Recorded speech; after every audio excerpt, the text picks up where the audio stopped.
E esse tema tem sido meio recorrente, tanto essa questão da dependência afetiva e sexual, como essa questão da morte aí, né?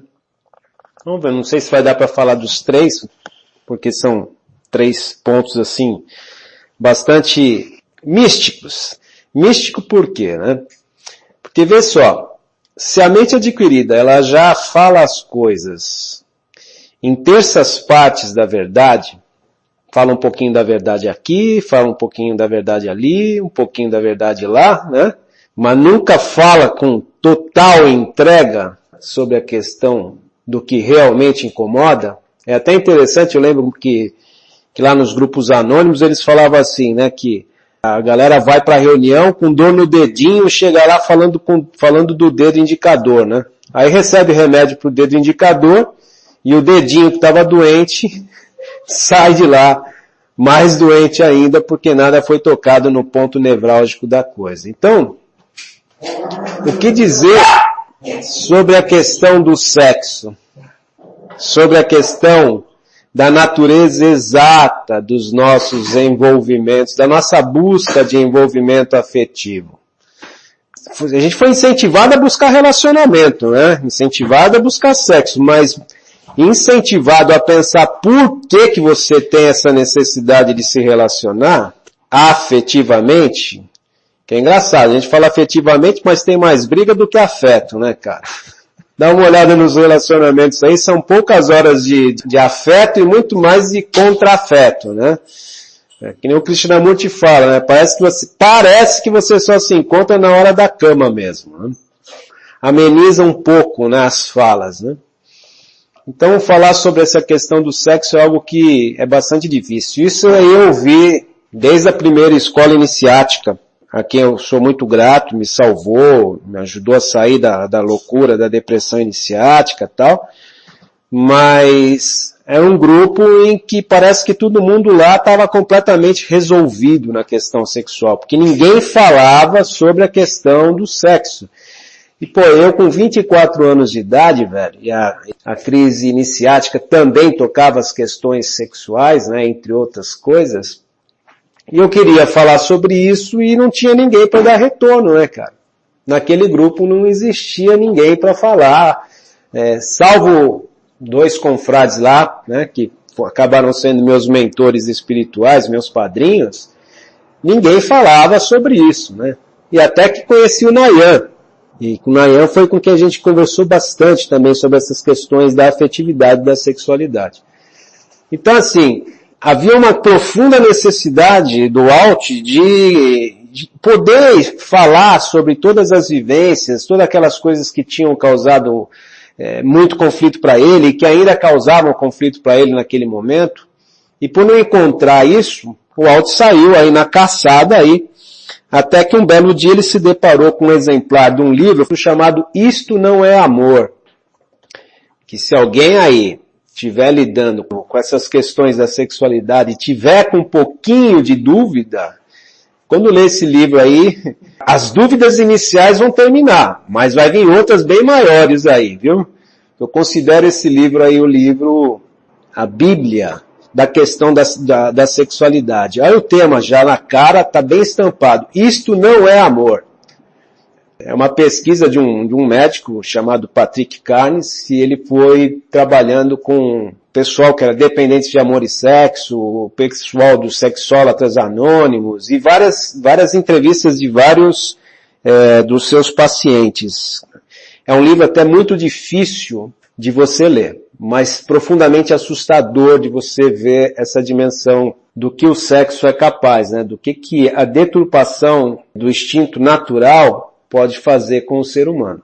Então naquela época lá a gente começou a fazer umas reuniões fechadas, e prestando atenção nas falas de alguns confrades que davam uma brechinha, davam uma entradazinha que tinha um pezinho ali, né? E eu fui chamando esses confrades e começamos a fazer reuniões fechadas após as reuniões dos neuróticos anônimos, né? E esse grupo foi crescendo, chegando a ter quase 40 pessoas nessas reuniões, só que infelizmente a mente adquirida ela deturpa tudo, né? Um assunto que requer profunda espiritualidade acabou o grupo foi inchando e os confrades, alguns confrades começaram a achar que era se exibir das suas questões, né, na área sexual. E não era essa a proposta. E como é um livro que foi feito em cima de um psiquiatra, faltava um cunho mais espiritual. Foi aí que a gente se deparou com o DASA, né, os Dependentes de Amor e Sexo Anônimos, e aí a mesma coisa. O Walt foi atrás desse material, começou o grupo aqui em São Paulo, abrimos vários grupos e ali a gente pôde fazer todo esse trabalho da questão do sexo, né, e da afetividade. Que na realidade o que foi percebido é que toda a busca de relação afetiva, na realidade, era só um imaginal encobertando a vontade de ter sexo garantido. Foi isso que a gente foi percebendo aí, né? Não havia realmente aquela questão de amor mesmo, né? Era só a paixão e a fantasia, né? Isso daí é bastante difícil das pessoas serem minuciosas e destemidas para consigo mesmo e depois ainda para relatar isso e encontrar também pessoas com ouvidos bem sérios para olhar isso sem qualquer questão de preconceito e também olhar de forma minuciosa e destemida. Então eu vejo que a sociedade inteira ela é montada em cima dessa questão do sexo, apesar de não escrever declaradamente que é a questão do sexo mais importante. Mas se você for olhar, tudo está voltado para isso, não está? Vocês não percebem? Na TV, nas propagandas, sexualiza tudo. Sexualiza-se os produtos são vendidos através do sexo e é necessário você ter os produtos para poder garantir o sexo. Então é uma coisa muito louca. E é um tabu falar sobre isso.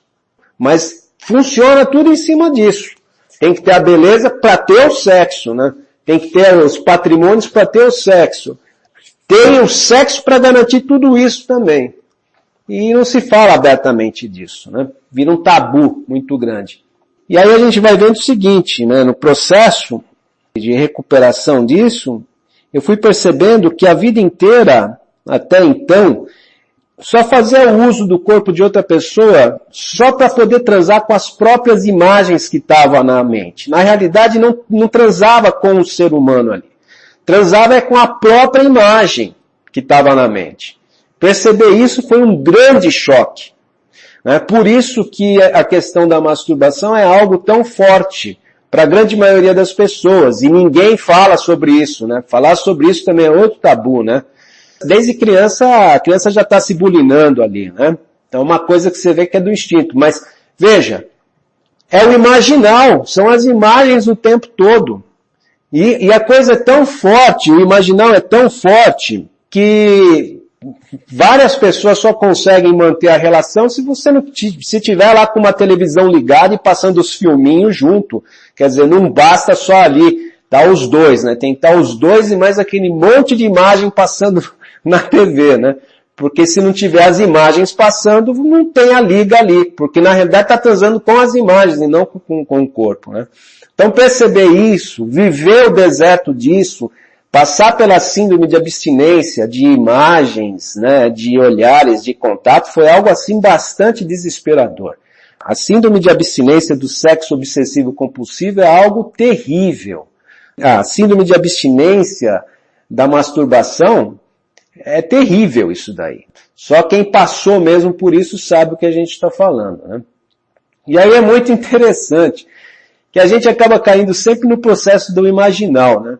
Porque vai vendo, a imaginação é tão fértil, é tão grande, que nós saímos da fantasia sexual libidinosa e aí passamos a buscar pela fantasia do sexo tântrico. Agora, eu queria um sexo antes para esquecer o mundo, né? Agora eu quero um sexo tântrico para sair do mundo através de Deus. Tá? Então vamos aqui nós dois, devagar, pá, e vamos alcançar o nirvana através do sexo tântrico. Brother, é tudo busca do prazer, velho. É busca do prazer do mesmo jeito. E o prazer, que é o problema da coisa, que gera dor, não é olhado. E aí tem toda uma apologia muito grande para essa coisa do sexo tântrico aí. E eu sei que esse áudio aqui vai ter neguinho que vai xingar o áudio até dizer chega, vão escrever, e já tá até vendo, né? os adeptos agora do sexo tântrico, né? É o Kama Sutra divino, né? Sair do prazer mundano para ir para o prazer divino. Então vai vendo, cara, como que a mente adquirida tem um processo imaginal fora do comum. E não adianta, olha, você tenta passar para as pessoas, eu fico vendo, principalmente com o pessoal que está muito no iniciático, como é difícil quebrar o padrão imaginal do mito romântico e do mito sexual. Eles não falam do sexual, eles só falam do mito romântico. Já é difícil eles verem o mito romântico. Que dirá você conseguir entrar na questão do sexual? Você falar que atrás do romantismo está a busca de sexo, nossa, neguinho não aceita de jeito nenhum. Não aceita. Há uma resistência, toda uma justificação, e trazem a parte química nossa. Nossa, eu já ouvi cada uma, cara, falando, nossa, vai começar tudo de novo, vou ter que dar maior rodeio aqui, né? E não adianta, o que a gente já percebeu é o seguinte, como em qualquer forma de dependência, toda pessoa que é dependente, ela defende com propriedade aquela dependência. Não é assim com o álcool? Ah, eu paro de beber quando eu quero. E na questão afetiva sexual é a mesma coisa. Tem mais desculpa ainda, cara. Tem mais negociação. Tem um monte de historinha e quase para não pegar e observar a dependência de sexo e relacionamento. A total incapacidade de ficar só consigo mesmo e sentir não prazer, mas sentir bem-estar consigo mesmo. Tem toda uma historinha, tem todo um jogo de negociação. Isso aí, cara, a gente já viu várias vezes. Esse filme a gente já conhece, entendeu? Mas também já conhece que não adianta falar nada. Enquanto no exercício de desenvolvimento de qualquer dependência, e aqui entra também a dependência de sexo e relacionamento, como que as pessoas sofrem por causa disso? Enquanto não chegar ao ponto de saturação, nem abre a boca, velho. É perder tempo e energia. Porque se não chegar no ponto de saturação, o imaginal permanece. E o ponto de saturação é quando o imaginal está nos esgotando, está levando você ao esgotamento. Então, enquanto não tiver esse ponto de saturação, não tem como a pessoa começar a olhar de forma radical, minuciosa e destemida do porquê dessa carência afetiva, né? Dessa carência, o que está buscando no sexo, o que está buscando ali no relacionamento. É só através dessa desilusão, e a desilusão tem que ficar bem claro que é uma forma de bênção consciencial, é que pode se abrir para uma outra dimensão aí. Que aí vai começar a criar questões que apontam realmente para a descoberta do que é que está se buscando. O que é que eu realmente estou buscando? Essa é a pergunta fundamental do Krishnamurti. O que é que estamos buscando? Parte da onde que você está buscando. Se a sua busca é ilusória, o resultado é ilusório. Se a sua busca não é ilusória, o resultado não será ilusório. Então a coisa que fica, eu deixo para os confrades. É o que é que nós estamos buscando aí? O que o confrade está buscando pode realmente brindar com a verdadeira liberdade do espírito humano? Ou ao contrário, no seu devido tempo se transforma em mais uma coisa a ser protegida, e por ter que ser protegido enche a gente de ansiedade, de medo e de dependência, e que descarrega toda a nossa energia vital por meio de um processo imaginal. O que é que você está buscando? Te traz realmente verdadeira liberdade? Ou te traz novamente aquela necessidade de segurança, de controle, sabe? Medo de perder aquilo que se transforma, vira até letra de música, né? O que é que eu vou fazer com essa tal liberdade se estou na solidão pensando em você? Olha que maravilha, hein? Estou na solidão pensando em você. O que que eu faço com essa liberdade? Todo mundo gosta, velho. Todo mundo acha lindo, vira sucesso. Então é uma coisa que precisa perguntar isso daí. Isso que eu estou buscando. O que eu estou buscando hoje realmente apresenta pra gente a verdadeira liberdade do espírito humano? Realmente apresenta um estado de ser centrado, autônomo, autossuficiente, não dependente? Deixo aí para vocês, né? A questão da morte e da vida passada ou vida futura Quem sabe a gente fala numa outra oportunidade.